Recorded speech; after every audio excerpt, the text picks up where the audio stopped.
আল্লাহর কোরআন বলল وَيَسْأَلُونَكَ عَنِ الرُّوحِ قُلِ الرُّوحُ مِنْ أَمْرِ رَبِّي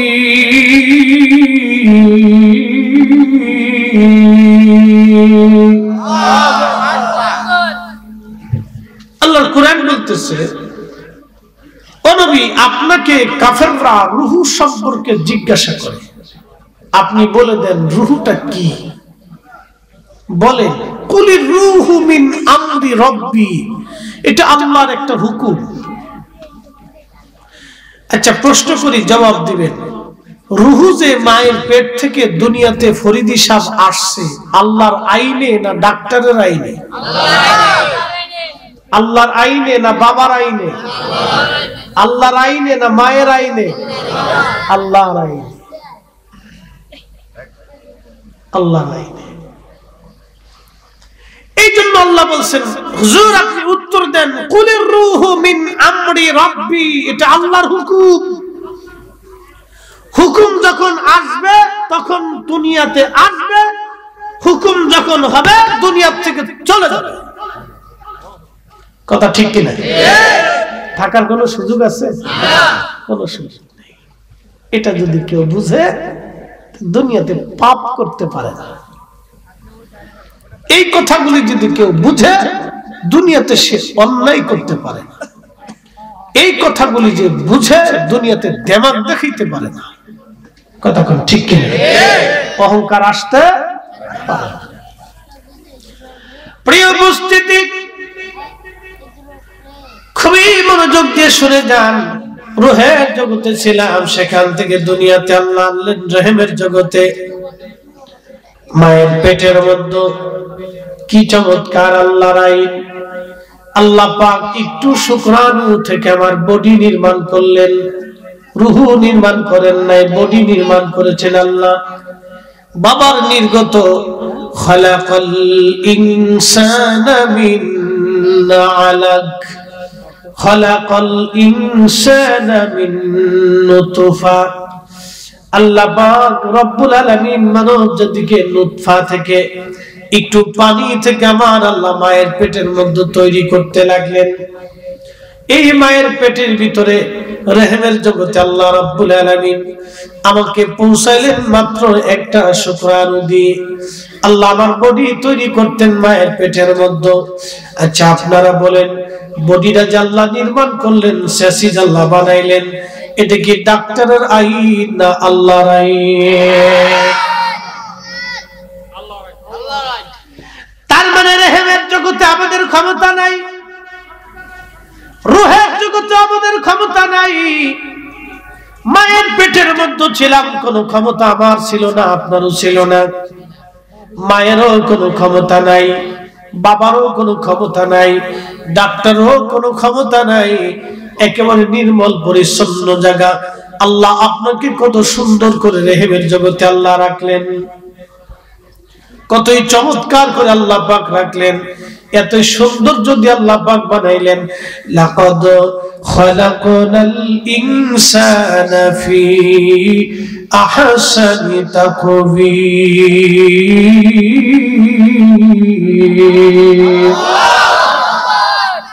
আল্লাহ বলেন আমি মানুষকে অনেক সুন্দর আহসান, সুন্দর যদি আমি আল্লাহ পাক মানব জাতিকে বানাইলাম। পৃথিবীর মধ্যে যত সৃষ্টি দেখেন, বিজ্ঞান বলে 4 লক্ষ প্রজাতির জীব আছে। 4 লক্ষ প্রজাতি আমরা ধরলাম, তারও বেশি হবে, কারণ বিজ্ঞানের হিসাবটা একেবারে পরিপূর্ণ 100% না। বিজ্ঞানের পরেও আরো হিসাব আছে। 4 লক্ষ প্রজাতির জীব আল্লাহ পাক বানাইলেন। কোন জীবকে আল্লাহ পাক ফি আহসানি তাকওয়িম বলেন নাই, কিন্তু মানব জাতির বেলায় শুধু আল্লাহ পাক ফি আহসানি তাকওয়িম বলেছেন। তার মানে মানুষের চাইতে সুন্দর আর দুনিয়াতে কেউ নাই। কথা কোন ঠিক কিনা? এজন্যই আল্লাহ মানুষের সাথে প্রেম করেছেন। আল্লাহর ভালোবাসা কার সাথে হয়? জোরে বলে। শাহজালালকে আল্লাহ বন্ধু বানাইছে, কথা ঠিক কিনা? শাহপরানরে আল্লাহ বন্ধু বানাইছে, কথা ঠিক কিনা? খাজা আজমিরিকে আল্লাহ বন্ধু বানাইছে, কথা ঠিক কিনা? হুজুর গাউসে পাকরে আল্লাহ তার বন্ধু বানাইছে, কথা ঠিক কিনা? এখন যে বন্ধু বানাইলো আল্লাহ, তো বন্ধু বানানোর আগে হুজুর গাউসে পাকের মাথার থেকে পা পর্যন্ত আল্লাহ তারে পাক সাফ বানাইয়া, কারণ আল্লাহ নিজে পাক, আল্লাহর বন্ধু যারা হবে তারাও পাক। কথা বুঝেন নাই মনে হয়? আল্লাহ নিজে নিষ্কলঙ্ক মুক্ত, আল্লাহর কোনো কলঙ্ক নাই, আইব নাই, দোষ নাই, ত্রুটি নাই, খাতা নাই, সব মুক্ত। আল্লাহ তার বন্ধুদেরকে এরকম মুক্ত বানাইয়া বন্ধু বানা, কথা কোন ঠিক কিনা? আর ওলি আল্লাহর নাম শুনলে অনেকে শরীরের ভিতরে চুলকায়, তোমারও তো চুলকায় কেন?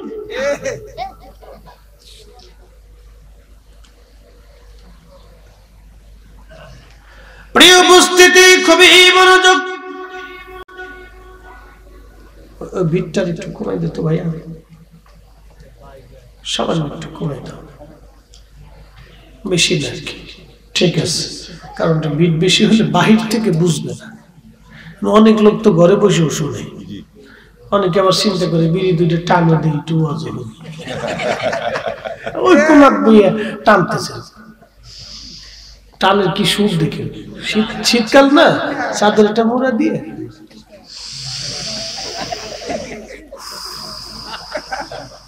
মানে ফু দিয়ে যে ছাড়তেছে প্রায় 30 সেকেন্ড পর্যন্ত গেলে ছাড়বো, কি যে সুখ।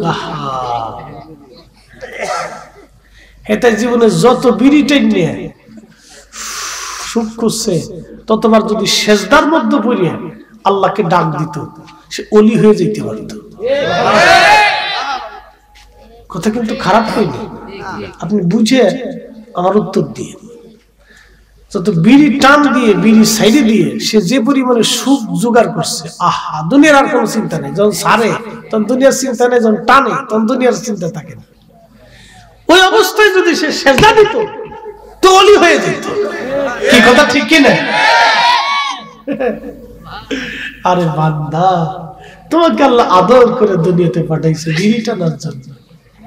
ও বান্দা, তোমাকে আল্লাহ আদর করে দুনিয়া সাজাই দিয়েছে, আকাশ সাজিয়েছে, বৃষ্টি দিয়েছে, সূর্য দিয়েছে, গাছের ফল দিয়েছে, নদীর মাছ দিয়েছে, কত চমৎকার চমৎকার খাবার দিয়েছে আল্লাহ।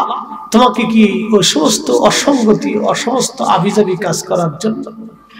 তোমার আশরাফুল মাখলুকাত বানিয়েছে কি জীব জানোয়ারের কাজ করার জন্য?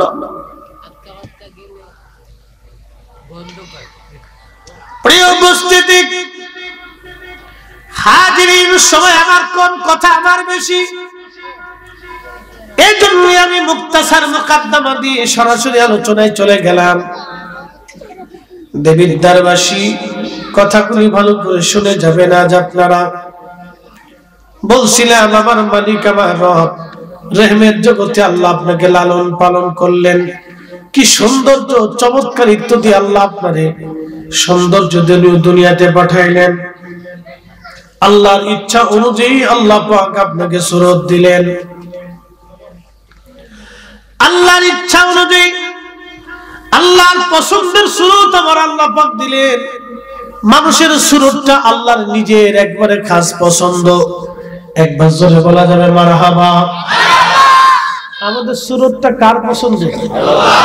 আল্লাহর নিজের একবারে পছন্দের সুরত দিয়ে আদম আলাইহিস সালাম আল্লাহ নিজের কুদরতি হাতে বানাইছিলেন। আদম আলাইহিস সালামের সুরত, আমরা সুরত, বাপের সুরত, মোলার সুরত, একই সুরত। আমাদের এই আকৃতি প্রকৃতি আল্লাহর ইচ্ছা অনুযায়ী হয়েছে। আল্লাহ নিজে ইচ্ছা করে আমাদের আকৃতি প্রকৃতি আল্লাহ তৈরি করছেন, যাহা কোন সৃষ্টিকে, কোন জাতিকে, কোন মাখলুককে আল্লাহ দেন নাই, শুধু মানুষকে ভালোবেসে দিয়েছেন। এই জন্য ভালোবাসেন যেমন, শাস্তিও তেমন। কি কথা করলেন? ভালোবাসেন যেমন, শাস্তিটাও তেমন, খুব মজবুত শাস্তি। এই জন্য কিয়ামতের মাঠে হাসরবাসীদের বিচার যখন শেষ হয়ে যাবে, তখন নাফরমান যারা থাকবে, এই নাফরমানরা এই আপনার গোশতগুলি কামড়ায় কামড়ায় টেনে টেনে ছিঁড়ে ফেলবে, টেনে টেনে ছিঁড়ে ফেলবে, আর বলবে আল্লাহ আমরা কেন মানুষ হইলাম, আমরা যদি জীব জানোয়ার হইতাম তাহলে কতই না উত্তম হতো। আমরা কেন মানুষ হইছিলাম? কেন আল্লাহর আইন মানলাম না? কেন আল্লাহর বিধান মোতাবেক চললাম না? কেন আল্লাহর পথ অনুযায়ী চললাম না? সেই দিন তারা গোশতগুলি কামড়ায় কামড়ায় টেনে টেনে ছিঁড়ে ফেলবে আর আফসোস করতে থাকবে। সেই দিন তারা আফসোস করতে থাকবে, কোনো লাভ হবে না। কি কঠিন আফসোস তাদের হবে। আহা, এই আফসোসের কোনো শেষ নাই। দেবিদ্বারের মুসলমান, আল্লাহ রাব্বুল আলামিন রহিমের জগতের ভিতরে আল্লাহ আপনাকে রাখলেন। এখন প্রশ্ন করি, জবাব দিবেন। দুনিয়াতে আমরা রিজিক নিয়ে পারাপারি করি, জমি নিয়ে মারামারি করি, ঘর নিয়ে মারামারি করি, ব্যবসা নিয়ে মারামারি করি, জায়গা দখল নিয়ে মারামারি করি, আমরা চাকরি বাকরিতে মারামারি করি, প্রমোশন নিয়ে কারাকারি করি, বিদেশ যাইতে বেলা কারাকারি পারাপারি মারামারি করি, সামান্য চুল পরিমাণ নিজের ভাই ভাইকে ছাড়তে চায় না। 1 ইঞ্চি দিতে চায় না, দেওয়া যায় 1 ইঞ্চি, 1 ইঞ্চি। আমার ঢাকাতে এক ধনী ব্যক্তির মসজিদের সাথে মসজিদ মাত্র 4 আঙ্গুল, 4 আঙ্গুল মসজিদের সাথে মিশে গেছে। মসজিদ ধরেন 4 আঙ্গুল মসজিদ নিয়ে গেছে, অর্থাৎ বিল্ডিং ওঠানোর সময় 4 আঙ্গুল চলে আসছে। ওই বেটা 4 আঙ্গুল ছাড়লো না, তার বিল্ডিংটা মসজিদের উপরে গেঁথে দিল।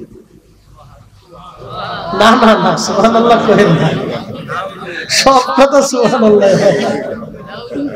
4 আঙ্গুল এই ধরেন এই কাঠটা সমান মসজিদটা ধরেন ওনার জায়গার ভিতরে চলে আসছে। চিন্তা করতে পারে আল্লাহর ঘরটা চলে আসছে, যাক আমি 4 ইঞ্চি দিয়ে দিলাম। সেটা টানা দিয়ে করছে কি, উপরের বিল্ডিং উনি এই 4 ইঞ্চির থেকে দেওয়াল যাচ্ছে, মানে মসজিদের ছাদের উপর থেকে 4 ইঞ্চির দেওয়াল উনি গেছে, মানে 4 ইঞ্চি ছাড়বে না। আমি শুধু বলে আচ্ছা যদি না ছাড়ে তো আল্লাহর বান্দা নিয়ে গেছে, বিল্ডিং পাথর গাড়ছে কতদিন, আর হাত্তা জুরুতুল মাকাবির, কবর পর্যন্ত। এরপরে আর বেড়ার কোনো সুযোগ নাই। কি কথা কান দেখেন, এই মানসিকতার মানুষও আমাদের দেশে। আপনি কি করবেন?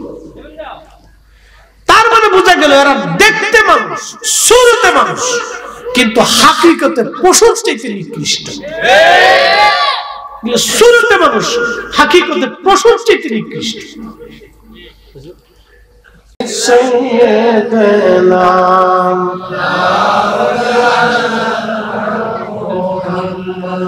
একসাথে জুড়ে বলি আল্লাহু আকবার। আমাদের সৌন্দর্য দিছে কে? আল্লাহ। কেন দিল? আল্লাহর ইবাদত করার জন্য। আমাদেরকে আল্লাহ বিনা উদ্দেশ্যে পাঠান নাই, একটা উদ্দেশ্য দিয়ে পাঠাইছে। আল্লাহর কোরআন বলল, ওয়ামা খালাকতুল জিন্না ওয়াল ইনসা ইল্লা লিয়াবুদুন।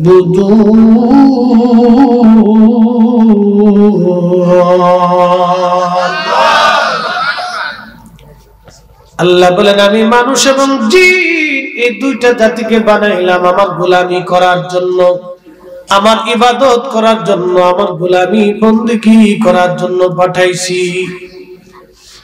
আল্লাহ রাব্বুল আলামিন পৃথিবীতে মানব জাতিকে আমার আল্লাহ পাঠাইলেন এই মানুষের সঙ্গে আল্লাহ প্রেম করার জন্য। বন্ধু খুব মনোযোগ দিয়েন। ফেরেশতারা যখন আপত্তি করলো, ক্বালু আতাজআলু ফিহা মাইয়ুফসিদু ফিহা ওয়া ইয়াসফিকুদ দিমা। ফেরেশতারা বলল, আল্লাহ এমন কি জাতি তুমি পাঠাইবা যে জাতি দুনিয়ার মধ্যে যে ফ্যাসাদ বাঁধাবে? কি বাঁধাবে? ফ্যাসাদ ছাড়া কোনো গিরাম আছে? হ্যাঁ, ফ্যাসাদ ছাড়া কোনো গিরাম নেই। ফেরেশতারা বলতে পারতো, আল্লাহ তুমি কি এমন জাতি পাঠাবা যারা নামাজ পড়বে না, রোজা করবে না, হজ করবে না? তুমি কি এই জাতি পাঠাবা? ফেরেশতারা এই কথা বলে দুইটা শব্দ বলছে, ওয়াসফিকুদ দিমা, মাইয়ুফসিদু ফসাদ করবে, বিশৃঙ্খলা করবে, অশান্তি করবে, মারামারি করবে, কাটাকাটি করবে, রক্তপাত করবে। আপনাকে কোরআন বুঝতে হবে। আল্লাহর কালামে আল্লাহ বললেন, ফেরেশতারা সেই দিন আল্লাহকে বলল, রব আপনি কি এমন জাতি দুনিয়াতে পাঠাবেন যারা মারামারি করবে, ফ্যাসাদ বাঁধাবে, অশান্তি বিশৃঙ্খলা সৃষ্টি করবে? আপনি কি এমন জাতি বানাবেন? খুবই মনোযোগ দিয়ে শুনে যান। বাংলাদেশে নামাজ নিয়ে কোনোদিন ঝগড়া ছিল না। 1450 বছর ধরে এদেশে ইসলাম এসেছে। সাহাবীরা এই জমিনে কালেমার দাওয়াত নিয়ে এসেছিলেন।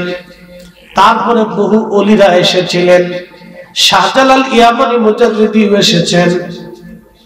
কিন্তু শাহজালাল ইয়ামানি মুজাদ্দিদি রাষ্ট্রীয়ভাবে এদেশে ইসলাম প্রতিষ্ঠিত করেছেন।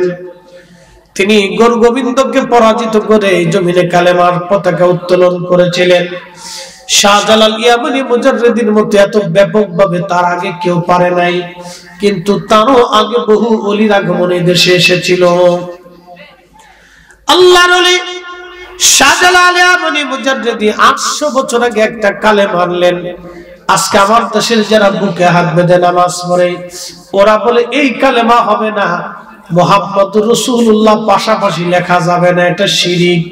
আমরা স্লোগানে লিখি নারে রিসালাত ইয়া রাসূলুল্লাহ। অনেকে বলে থাকে নারে তাকবীর আল্লাহু আকবার দেওয়া যাবে, নারে রিসালাত ইয়া রাসূলুল্লাহ স্লোগান দেওয়া যাবে না।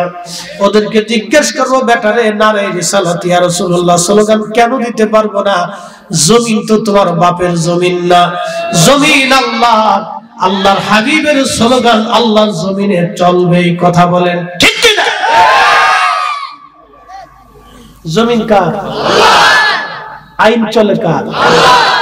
আচ্ছা, আরেকটা কথা বলি, আল্লাহর জমিনে আল্লাহর আইন চলার পরে আরেকজনের আইন চলে। আল্লাহর কোরআন বলল, আতিউল্লাহ ওয়া আতিউর রাসূল।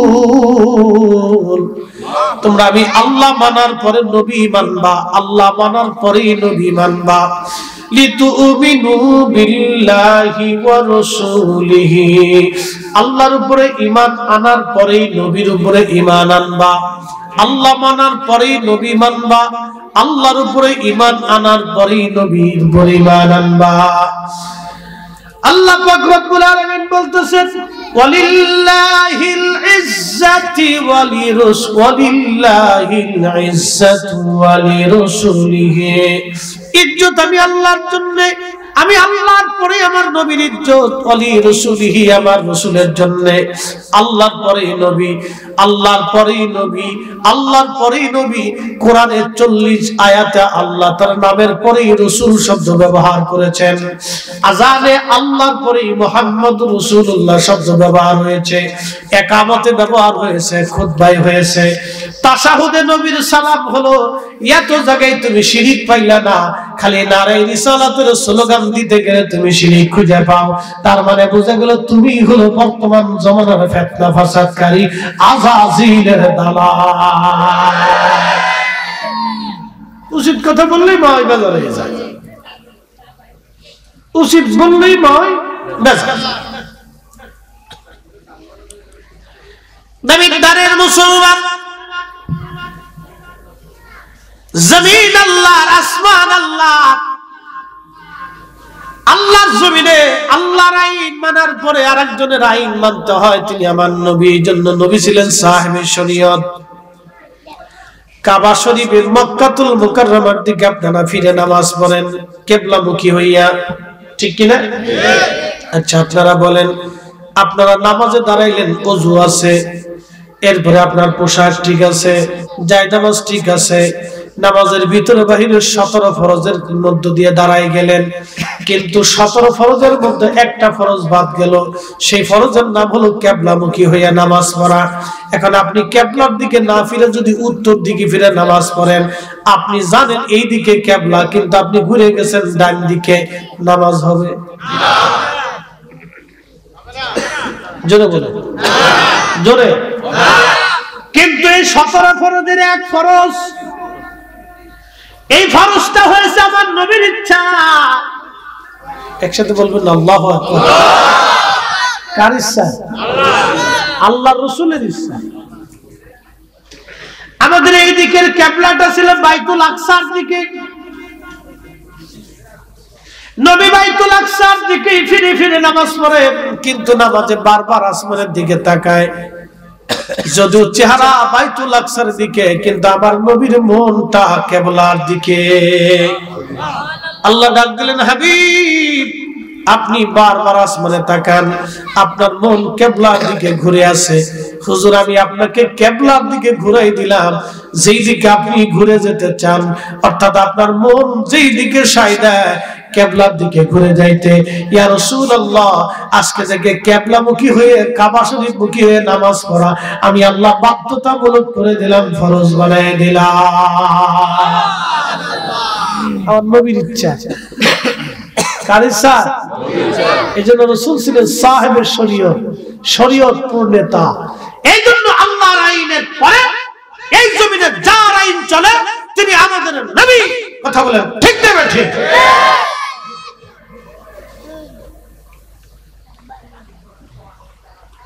নবীর দ্বারের মুসলমান। অনেক লম্বা কথা, এদিকে আর ফিরে না, মূল আলোচনার দিকে যাচ্ছি। আমরা মানুষ, আল্লাহ মানুষ বানাইয়া দুনিয়াতে আমরারে পাঠাইলেন। মায়ের পেটের মধ্যে আল্লাহ চক্ষু দিলেন, ডাক্তারের আইনে না আল্লাহর আইনে? বুঝে যাবেন। মায়ের পেটের মধ্যে আল্লাহ আপনার আমার হাত আঙ্গুল টাঙ্গুল যা কিছু দিলেন, এটা কি ডাক্তারের পরামর্শে না আল্লাহর আইনে? মায়ের পেট থেকে দুনিয়াতে আল্লাহ পাক আমাকে আপনাকে পাঠাইলেন, এটা কি ডাক্তারদের আইনে না আল্লাহর আইনে? আল্লাহর আইনে আল্লাহ পাঠাই দিলেন। খুব মনোযোগ দিন। 2 বছর পর্যন্ত মা আপনাকে দুধ পান। এই কথা বলো না, আরে জালারে এদিকে আয়। উঠে আব্বা তুমি এ পেশা চলে আসো। খুব গল্প, বিরাট গল্পের গল্প। সুযোগ পাই না তো মাদ্রাসা নিচ্ছেন না, টাইম সুযোগ পায় না, পাইলেই মনে করেন যে যুদ্ধ শুরু হয়, টাইম পায় না। কি করবো, বাচ্চা তো ওদেরকে। শোনেন, বিনোদনের দরকার আছে। একবার আপনি বাচ্চাদেরকে আটকা রাখলে পারবেন না। যদি ছোটকালে চান যে ওলি আল্লাহ হবে, তা হবে না। ছোটকালে যদি চান যে ওরা বিশেষ করে ম্যাজিস্ট্রেট বানাবেন, তা হবে না। বুঝতে পারছেন? আমাদের দেশের কি বলবো বলে লাভ নাই। শিক্ষা ব্যবস্থা কোন সিস্টেমে চলতেছে আল্লাহ জানে। এক একটা বাচ্চার বই টানতে তার মা লাগে, বাপ লাগে। কি কথা বলেন? বাচ্চার বই টানতে তার মারে লাগে, তার বাপরে লাগে। বাচ্চা বই নিতে পারে, তার মা কান্দে করে বই নিয়ে যায়। একটা বাচ্চার 10টা বই, ও তো পাগল হয়ে যাবে। এত ভালো লাগে। আমরা ছোটকালে পড়ছি ইংরেজি, অঙ্ক, বাংলা, 3টে সাবজেক্ট। 4th ইয়ার খেলাইছে, হয়ে গেছে। এখন দুনিয়ার পড়ার পর 10টা বই দেখলে মাথা নষ্ট হয়ে যায়। এই বাচ্চারা সকালে প্রাইভেট পড়ার লাগে, বিকেলে পড়ার লাগে, মানে অস্থির। একটা বাচ্চার খেলাধুলার পর্যন্ত সময় থাকে না। পাগলের মতো প্রলাপ আর কি, কায়দা বেদা শুরু হয়েছে।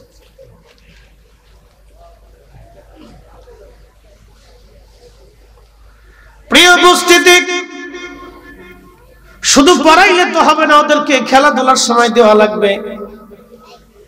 ওদেরকে মেধা বিকাশ, অর্থাৎ প্রকৃতির সৌন্দর্য ঘুরে ফিরে, এগুলি দরকার আছে বাচ্চাদের। এই জন্য যার বয়স যতটুকুন, তার ততটুকুন বিদ্যায় মাথায় ভার দিতে হবে। এর বেশি দিয়ে দিলে বিরাট বড় বিপদ। কেউ যদি বোঝা নিতে পারে 1 মন, তার উপরে 4 মন চাপাই দিলে তার বিপদ। লোড যে যতটুকু নিতে পারবে সে ততটুকু। আচ্ছা আপনারা বলেন তো, 6 বছরের মেয়ে বিয়ে দিলে বাচ্চা পাওয়ার আশা করা যায়? হ্যাঁ, তার বিয়ে দিয়েও যায়, ও বিয়ের কিছু বুঝে। 6 বছরের বাচ্চা মেয়ে বিয়ে দিলে যে অবস্থা হয়, ও ছোট্টকালে ম্যাজিস্ট্রেট বানানোর চিন্তা করলে সেই অবস্থায় হয়। যার যার অনুভূতি তাকে সেইভাবে লোড দিত। প্রিয় উপস্থিতি, খুব মনোযোগ।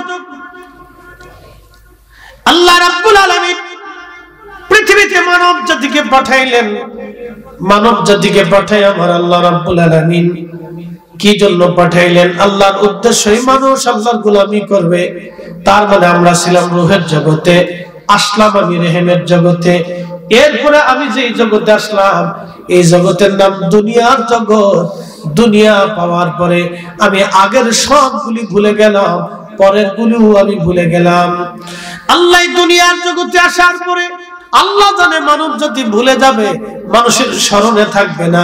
সেই জন্য আল্লাহ ১৬ লক্ষ নবী পাঠাইয়া, আসমানি কিতাব পাঠাইয়া আল্লাহ পাকে মানব জাতিকে সতর্ক করে বললেন, বান্দা আমি তোমাকে সৃষ্টি করেছি, আমি তোমাকে আইন দিয়েছি, আমি তোমাকে খাবার দিয়েছি, আমি তোমাকে রিজিক দিয়েছি, তোমরা আমি আল্লাহর ইবাদত করবে।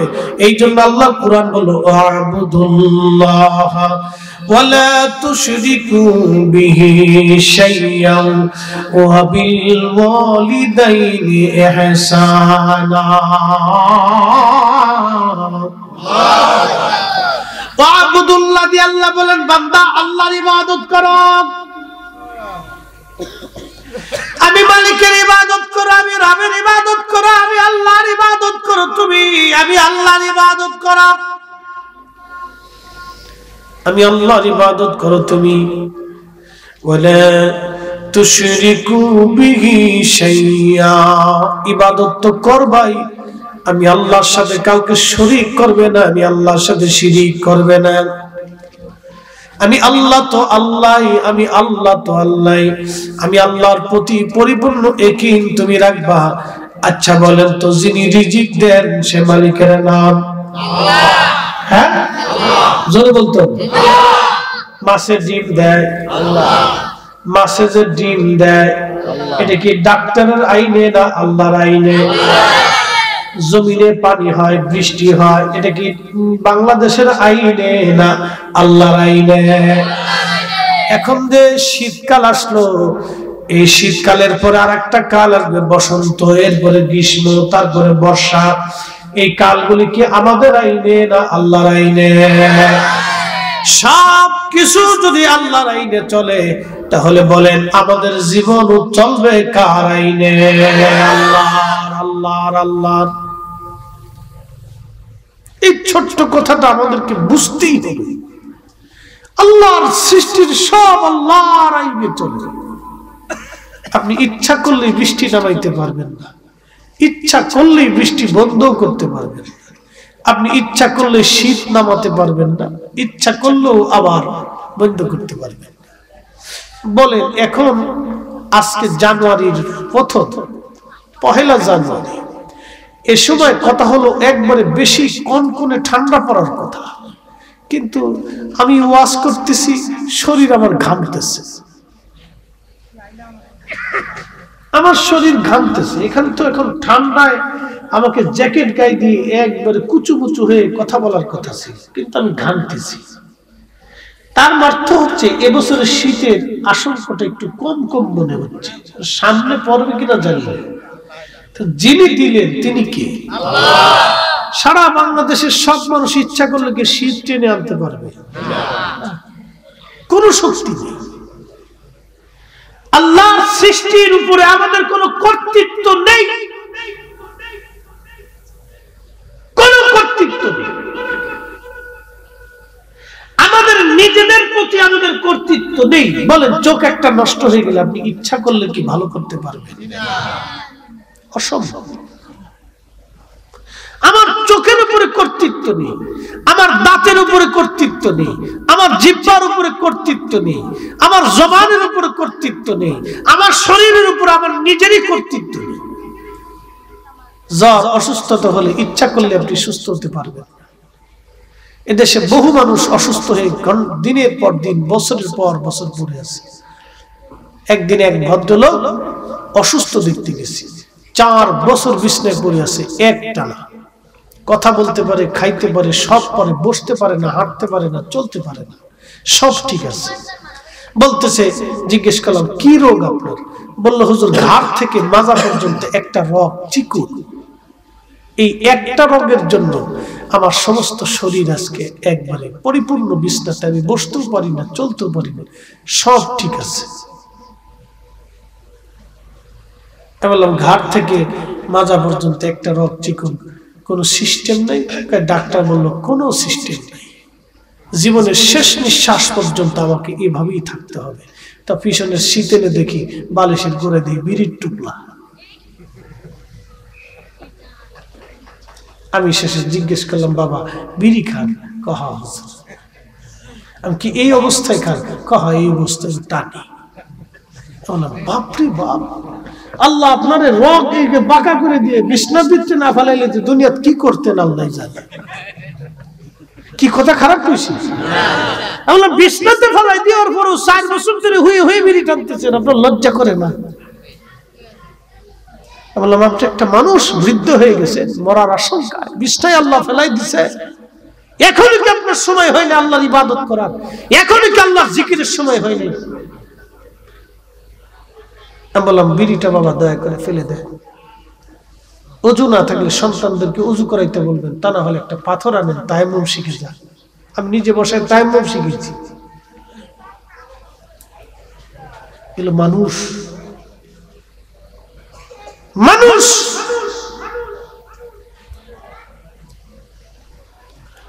প্রিয় উপস্থিতি, খুব মনোযোগ দিয়ে, এরপরও মানুষের বেহুশ হুশ আসে না, তারপরও মানুষ আল্লাহর দিকে ফিরতে চায় না। কারণ কি জানেননি? আল্লাহর কোরআন বলে, ইয়া আইয়ুহাল্লাযীনা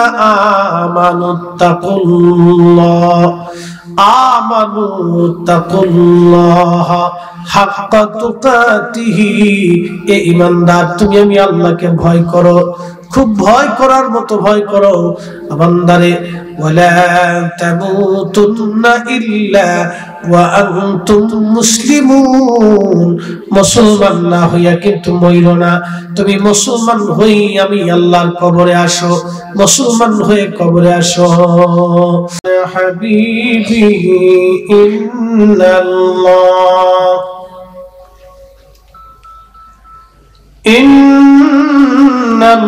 ইন্নাল্লাহা ওয়া মালাইকাতাহু ইউসাল্লুনা আলান নবী ইয়া আইয়ুহাল্লাযীনা আমানু সাল্লু আলাইহি وسلموا تسليما اللهم صل على سيدنا مولانا محمد وعلى آل سيدنا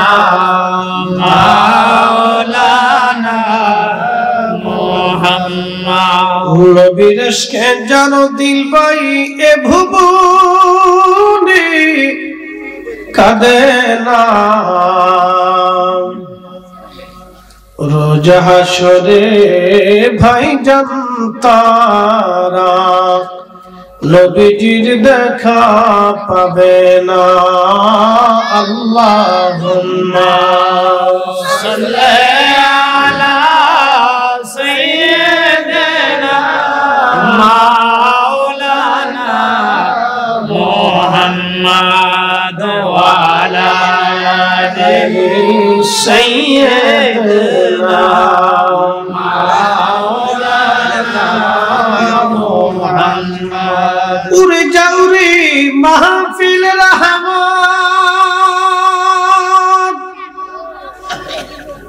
যাও রে উড়ে মদিনায়,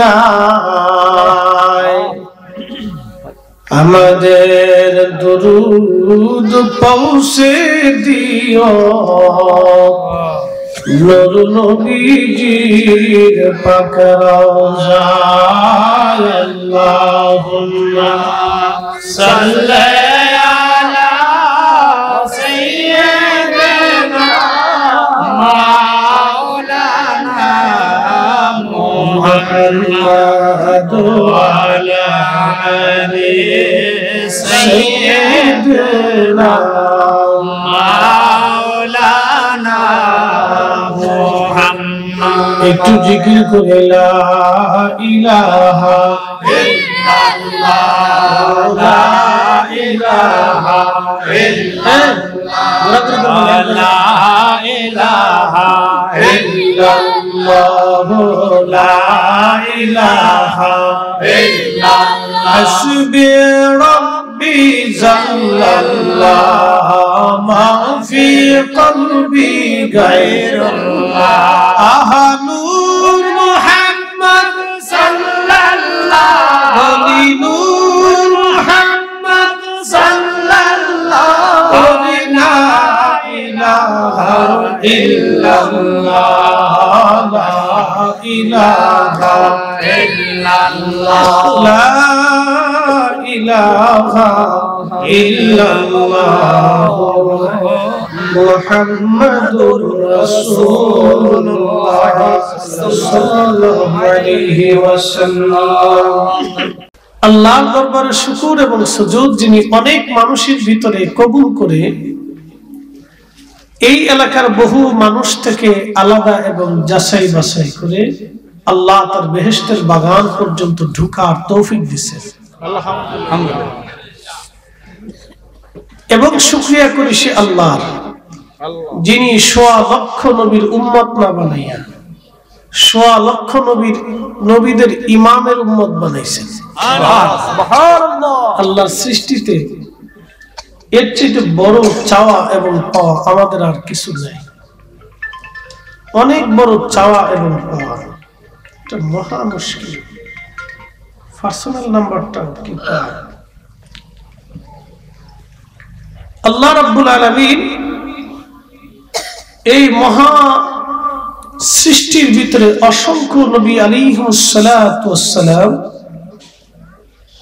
অসংখ্য নবী আলাইহিমুস সালাতু ওয়াস সালামের ভিতরে আল্লাহ শ্রেষ্ঠতম নবীর উম্মত বানাইয়া আপনার আমার মতো নাসিজ নাফরমানকে শ্রেষ্ঠত্ব দান করছে। সুবহানাল্লাহ। খুব মনোযোগ দিয়ে, পৃথিবীতে আল্লাহর সৃষ্টির মখলুক আছে ৪ লক্ষ প্রজাতি, ১ আর ২ না, ৪ লক্ষ প্রজাতির জীব আছে। এই পৃথিবীতে মানব জাতি ছাড়া আরো ৪ লক্ষ প্রজাতির জীব আল্লাহ সৃষ্টি করছে। কোন জীবকে আল্লাহ শ্রেষ্ঠত্ব দেন নাই, একমাত্র মানুষকে আল্লাহ শ্রেষ্ঠত্ব দিয়েছেন। সুবহানাল্লাহ। ১০০ লক্ষ নবী আলাইহিমুস সালাম বলে উম্মতকে আল্লাহ শ্রেষ্ঠত্ব দেন নাই, এই নবীর উম্মতকে আল্লাহ শ্রেষ্ঠত্ব দান করেছে। আল্লাহর কোরআন বলতেছে কুনতুম খায়রা উম্মাতিন উখরিজাত লিন-নাস, তোমাদেরকে আমি শ্রেষ্ঠত্ব দান করেছি। ২টা কাজ করবে, তা'মুরুনা বিল মা'রুফ, মানুষকে ভালো কাজের দাওয়াত দিবে, ওয়া তানহাউনা আনিল মুনকার, খারাপ কাজ থেকে ফিরে রাখবে। মানুষকে ভালো কাজের দাওয়াত দেওয়ার উত্তম পদ্ধতি হচ্ছে আজকের এক মাহফিল। কথা বলেন ঠিক কিনা? উত্তম পদ্ধতি আজকের এই মাহফিল। এখানে উলামা ইকরাম আসবে, তাদের মূল্যবান নসিহত আপনাদের সামনে উপস্থাপন করবে। তারই ধারাবাহিকতায় আজকের প্রধান আলোচক হিসেবে আপনারা আমাকে পছন্দ করেছেন, সেই জন্য আপনারা আমাকে এনেছেন কিছু কথা শোনার জন্য, আর আমি আসছি কিছু কথা বলার জন্য। শোনা এবং বলা দুটোটাকে যেন আল্লাহ কবুল করেন এবং মধুময় করে দেন এবং অত্যন্ত বিশুদ্ধ কথা বলার তৌফিক দেন। সকলে বলেন আমিন। বেশি লম্বা না, বলেন তো কোরআন কার কালাম? আল্লাহর কালাম। तमाम সৃষ্টি কার নিয়মে চলে? আল্লাহর নিয়মে চলে। আল্লাহর নিয়মে চলে। আল্লাহর এই আসমানটা আল্লাহর নিয়মে। আল্লাহ বলেন আফালাম ইয়ানজুরু ইলাস সামাই ফাওকাহুম, ও নবী আমার আপনার উম্মতকে বলেন আসমানের দিকে তাকাইতে। সুবহানাল্লাহ সুবহানাল্লাহ। আসমান আল্লাহ বলেন আফালাম ইয়ানজুরু ইলাস সামা, তোমরা আসমানের দিকে তাকাও। কাইফা বানাইনাহা, আমি এটাকে কি করে নির্মাণ করেছি, খুঁটিবিহীন আমি আল্লাহ এটাকে সমুন্নত করেছি। আল্লাহু আকবার। কে ধরে রাখছে? জোরে বলতে হবে, কে ধরে রাখছে? আমাদের কোনো ক্ষমতা নাই। এই আসমান জগতের ভিতরে অসংখ্য নক্ষত্র আল্লাহ সৃষ্টি করছে। যায়্যানাহা ওমা লাহা মিন ফুরুজ, আমি নক্ষত্রমালাকে সাজিয়েছি। আকাশের এই সীমানার নিচে কোটি কোটি কোটি কোটি নক্ষত্র, খালি চোখে 40 কোটি দেখা যায়। বিজ্ঞানের গবেষণায় একজন সুস্থ মানুষ শুধু চোখ দিয়ে 40 কোটি নক্ষত্র দেখতে পারে। সুবহানাল্লাহ। বাকি নক্ষত্র দেখার মতো শক্তি আমাদের চোখের মাধ্যমে নাই। এটা টেলিস্কোপ, বায়োস্কোপ, দূরবীক্ষণ, অনুবীক্ষণ যন্ত্র দিয়ে বিজ্ঞানীরা দেখে দেখে গবেষণা করে কোটি কোটি কোটি কোটি নক্ষত্রের সন্ধান পেয়েছে। আমরা একটা জগতের মধ্যে বাস করি। বিজ্ঞানের থিওরি অনুযায়ী জগতের নাম হচ্ছে সৌরজগৎ। কিন্তু আল্লাহ রাব্বুল আলামিনের জগৎ আছে 18,000। কত হাজার? 18,000। বুঝে যাবেন আজকে 18,000। আপনি যে দুনিয়াতে আছেন এটা একটা জগৎ, আপনি আগে যে দুনিয়াতে ছিলেন এটা আরেকটা জগৎ। বলে কোন দুনিয়া? মায়ের পেট। এই মায়ের পেটের ভিতরে আপনি ছিলেন, আল্লাহ আপনাকে মায়ের পেটের মধ্যে রাখছেন, এটা একটা জগৎ। তার আগে আরেকটা জগতে ছিলেন, এটার নাম রহেম, রুহের জগৎ। আলমে আরোহা, রুহের জগৎ।